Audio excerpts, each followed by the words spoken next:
আর আমরা বিশেষ করে ব্রহ্মমধ্য গৌড়ীয় সম্প্রদায়ের ভক্তবৃন্দরা আমরা কি মন্ত্র বলি? হরে কৃষ্ণ কৃষ্ণ কৃষ্ণ হরে হরে, হরে রাম রাম রাম হরে হরে। আমরা কয়বার রাধারানীর নাম বলি, কয়বার কৃষ্ণের নাম বলি? হরে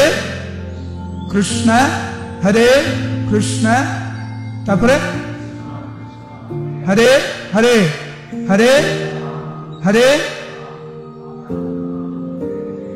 রাধারানীর নাম কবার বলি, কবার কৃষ্ণ নাম বলি? 16 নাম, 8 রাম রাম, রাম তো কৃষ্ণ। প্রভুপাদ বলেছেন রাম হচ্ছেন রাধারমণ। তো কেউ কেউ বলছেন প্রভুপাদ রাম কি বলরাম? বলছে হ্যাঁ। রাম রাধারমণ? প্রভুপাদ বলছেন হ্যাঁ। কেউ কেউ বলছেন প্রভুপাদ রাম কি ভগবান রামচন্দ্র? প্রভুপাদ বলেন হ্যাঁ।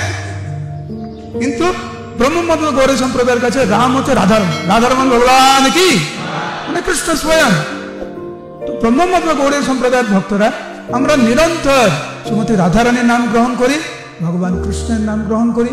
এই জন্য শ্রীমতী রাধারানী অত্যন্ত খুশি আর কৃষ্ণ খুশি। হরি বল।